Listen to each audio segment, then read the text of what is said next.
Hello, somebody. I want to share something that God has put in my heart this hour, this moment. And I was going through the book of Isaiah and I came across something.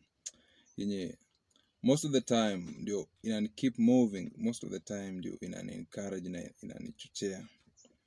In Isaiah 62, we are going to read just one verse. Inasema aje? Kwa ajili ya Sayuni sita nyamaza, na kwa ajili ya Yerusalemu sitatulia, hata haki yake itakapotokea, kama mwangaza na wokovu wake, kama taa iwakayo. So when you read the book of Isaiah, you get to understand that Isaiah is speaking and saying, because of Zion, I will not be silent. Because of Jerusalem, I will not be at peace or rest, depending on which version of the Bible you're using. So many of us tumekuja tukafika at rest, or we have peace, we have settled. Ile hali unapata things are not good in your family, in your workplace, in every area of our life. Yani tumefika at our comfort zone. There is a preacher that I like, those spendi kutaja watu, but huwa anasemanga arrival stage. Many people have reached what we call arrival stage, and that is what is destroying our generation. That is what is eating us. Kwa sababu when you see the young generation, hii age ya 30 hapa, unapata there are things that people are doing. I don't care or what I do. But here unapata Isaiah anasema, because of Zion, because of Jerusalem, I will not be silent. I will not be at peace. Ni nini inakufanya wewe unaweza ukakaa ukasema, kwa sababu ya hii jambo katika familia yangu, kwa sababu ya hii jambo katika taifa langu, sitakuwa na amani. Kwa sababu ya hii jambo katika maisha yangu, I will not be at rest, at peace when I see my generation dropping out of school. I will not be at peace when I see our family dying in poverty. I will not be at peace when I see my fellow young people wakipotea kwa madawa ya kulevya. Ni nini inakufanya wewe unasema you can stand and speak like Isaiah? Ni nini katika nyumba yako inakufanya unasema I will not be at peace? I know I'm not perfect, but there are things that make me not to be at peace, not to be at rest. I look at my friends, I talk to my friends. Some of them wananiambia, Jackson, what ni nini nakusumbua? But I tell them there is something that is making me not to be at peace. Today, I challenge you. Look at your life. Look at the life of your brothers. Look at the life of your parents. Look at the life of your neighbors. Look at us as a nation. Wakati ukabila, yani somebody cannot talk to you bila kukuuliza which tribe are you? Na akisha kuuliza which tribe are you, anaanza kukujaji vibaya. It makes me not to be at peace. And I tell my friends, I will not die until I see that as much tribes vile tuko na kabila mingi, but a time will come, and that is what I'm trusting God, ya kwamba tutajivunia makabila yetu, lakini hatutajivunia makabila. That makes me not to be at peace. When I pray, I tell God, thank you because of all these tribes that you have given to us as a nation. Ndio zinafanya nchi inakuwa ya kupendeza.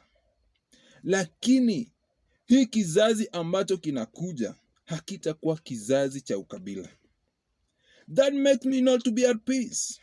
When I see people dying of hunger, kama Lodwar na other parts of this nation, when I see people hawana kazi, kwanza vijana, they're just sitting idle, it makes me not to be at peace. And I pray that somebody else will take the burden and say, because of my generation, because of my nation, because of my tomorrow, that even when my time reaches, when I'll be saying goodbye to this life, because we are not here permanent, one day this clip will be used to say this person alikuwa anaishi lakini hayuko tena, amekufa. Yesu alizungumzia maisha yake hapa na akazungumzia hata kifo chake. Paulo, the apostle of Jesus, alizungumzia na hata akanakili akasema, kuishi kwangu na kufa, kuishi kwangu ni Kristo, kufa kwangu ni faida. Alizungumzia hata kufa kwake. Today people are living a life of ile maisha yani ya kuassume that they are here permanent. We are not here permanent. We are here today. Tomorrow we are not here. Tomorrow you will be writing rest in peace in my name. Rest in peace ama aliyekuweko. So, what are you doing with your life? Ni nini hicho kinakuchochea, kinakufanya wewe kwa wakati wako, ile wakati utakuwa hauyuko, watu watasema kwa kweli huyu mtu alikuwa sauti, alikuwa hiki ndio jambo kilichomfanya akakosa amani. Ni kwa sababu alitaka mambo yafanyike hivi, hakutaka mambo yafanyike tu jinsi watu wanafanya. It is my prayer that God, I will not sit and eat and sleep like things are just normal when my fellow young people are dying of drug abuse. I will not just sit and be at peace when my fellow young men, wenye wamefika time ya kuoa na hawaui, wanaona like things are just normal. I will not be at peace. They don't want families. I will not be at peace when I see my fellow young people struggling. Mtu amesoma, ako na papers, hana kazi. I will not be at peace when I see the way people are committing suicide. People are dying. I'm not at peace. I'm praying for my generation. I'm praying for my land as we are approaching election day. It's a high time as a nation that we will not be at peace when this nation, wakati wa election ikifika, watu wanahama, people, uoga inawaingia watu wa Kristo kwanza, and we are speaking of 90% are Christians, but the effect, yani ile kuadhiri kwao hakuonekani, ile Ukristo ndani yao ikifika wakati wa kupiga kura hakuonekani. Where is our God? I will not be at peace. Yes, you are telling me, Jackson K, wewe una live a life of sijui what and whatever, but where is our God? Kwani Mungu wetu ikifika wakati wa election anabadilika? Election ikiisha anakuwa Mungu? Things must change. Somebody must get out of his comfort. I know of a preacher ambaye alisema, one day we are going to have good roads. One day electricity is going, itakuwa karibu kwa kila nyumba. We are going to have good schools for our children. Nilikuwa nikimsikiza akihubiri, and I thank God that preacher is still alive. Amejenga kanisa, a big place for people to go and worship. Amementa watoto wake. I admire that preacher, by the way. Even if I cannot mention his name here, but if you come to me and ask me, who is that preacher? I will tell you. One day, tukitafuta hizo preaching, tutapata. Alisema, Kenya, we are going to have good roads. We are going to have good places of worship. We are going to have good hospitals. We are going to have good leaders in place. As much as we are still facing some challenges, but we can admit good things have taken place in our land. We are not the same the way we were some years back. Na iliwachukua watu wenye imani, iliwachukua watu wenye walisema, we are not going to sit in our comfort zone. Today I pray for you. Today I pray for myself that God, imani yangu isirudi chini. Licha ya changamoto, yes kumekuwa na changamoto, mambo imekuwa magumu, people are crying. Mpaka ule mwenye unafikiria mambo iko poa kwake, unapata kwake ndiye anasema, oh. But one thing, hata kama tutajaribiwa, our faith will not go low. Hata kama tutapita kwenye moto, venye Shadrach, Meshach alisema, even if God allow us to go through tutupwe kwenye moto na allow tukufe kwenye moto, hatutaogopa. Let it be known, tulikufa ni kwa sababu ya Mungu. God allowed it. But today, the children of God, mateso ya watoto wa Mungu huwezi linganisha na mateso ya hawa watu wengine. It's like a citizen of a nation and a foreigner. You cannot compare the rights. Sisi ambao tumeokoka, hata kama tutapita kwa dhihaka, hata kama tutapita kwa challenges. That's why Jesus himself said, I'm going but I'm leaving to you a helper. That alijua ya kwamba inafika mahali wewe kama binafsi unaishiwa nguvu. You need a helper. Today, I don't know what you're going through, but there is a helper. Ndio Biblia inasema aje, mwenye haki hata akianguka haumii, na akiumia ni kidogo. Ni kwa sababu gani? Mwenye haki wa Mungu, Mungu anampigania. Mateso ya mwenye haki, the Bible ina rekodi inasema, mateso ya mwenye haki ni mengi, lakini Mungu anamwokoa nayo yote. Haimaanishi kwa sababu tumeokoka hatutapitia mapito, lakini there is that thing that inakwambia, hata nikipitia, I will not be at peace unless I see something else happening, unless I see something happening in a different way. Kwa sababu tusipobadilisha mtindo, things are going to happen venye zilikuwa zikihappen. I love praying, though I'm not used to pray online, but today I pray for you.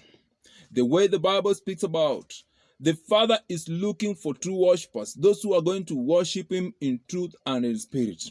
I'm praying that there are young people, kuna young people ambayo God is raising up a generation, that it's a generation, yes, we are young, but our desire for the things of the kingdom inaenda kupanda juu. That we are not going to be ashamed of the gospel.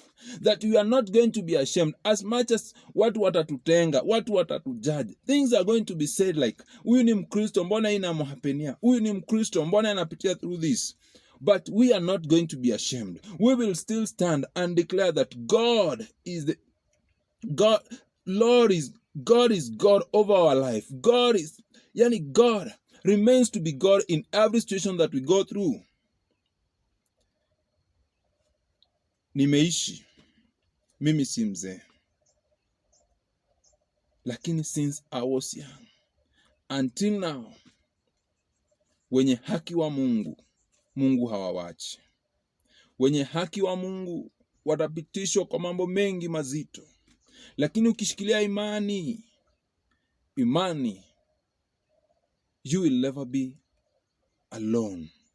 Hautaiona aibu haitakuwa sehemu yako. Hata wakati wanakuandika wanasema huyo ameisha, wacha tuone nini it will come next. It is God. Mwisho wako ndio mwanzo wa Mungu, kwa sababu Mungu anakuja wakati wewe umeshindwa ili akajipatie utukufu. May you be encouraged in the Lord. May you get out your comfort. Get a burden, yani kuwa na ile mzigo, useme, this is what I'm standing for. This is my belief. Even if you want to kill me, this is what I believe. Kama mimi hapa leo ninasema ya kwamba kumtegemea Mungu kuna faida. Kama mimi hapa ninasema wanaomngojea Mungu ni neno lake, lakini pia kwa sasa limekuwa langu pia ya kwamba kumngojea Mungu kunalipa. Ingawaje kunachokesha. Wakati mwingine unahisi umesaulika, wakati mwingine unahisi uko mpweke, lakini kumngojea Mungu kuna faida. Tukawe kama Isaiah na tukasema ya kwamba I will not be at peace, I will not rest when I see things are not working biblically, when I see things are working in a wrong way, when I see mambo, people are just living a careless life. I don't care. It has become a language of each and everybody. But one thing that I thank God, there are remnants that God is preserving. That Jinsi Elijah alikuwa akisema, kama sijakosea, akimwambia Mungu, ni mimi peke yangu nimebaki, I want to die. God akamwambia, wewe kula uamke, kuna kazi mbele yako. And you are not just alone, there are also others that I have preserved. We are being preserved. We are being prepared to take over the mantle, the battle. Be blessed as I pray for you, as you pray for yourself, because there is a God who answers prayer. There is a God who knows how to remember his people. Don't give up. Kila kitu inaweza kuwa inatendeka kinyume na makusudio yako, ama na malengo yako, ama na imani yako, mpaka watu wanaanza kukashifu na kukuonyesha vidole wakisema, wewe ulisema umeokoka, wewe tulikujua umeokoka, mbona haya mambo yanafanyika kwako pia? Wacha yakafanyike, usijitetee, Mungu atakutetea. Just don't be silent. Just don't get at your comfort zone. Don't just arrive. Ufike useme sasa nimefika. Sema ya kwamba I will not be at peace unless this happen to Zion, unless this happen to Jerusalem, unless this happen to my family, unless I see a transformation in my family, I will not be at peace. Be blessed. Ningeza penda kuendelea, lakini naona muda hauko upande wangu. So jambo nitakwambia, encourage yourself in the Lord.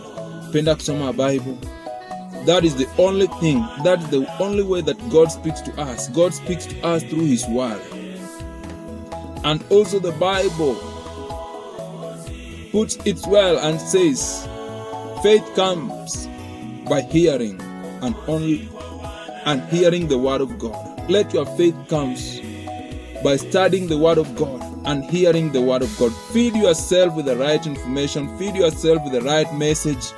Don't just go out there and listen to everything that people are just feeding, and every doctrine that comes your way. Know what is the right doctrine. Be blessed.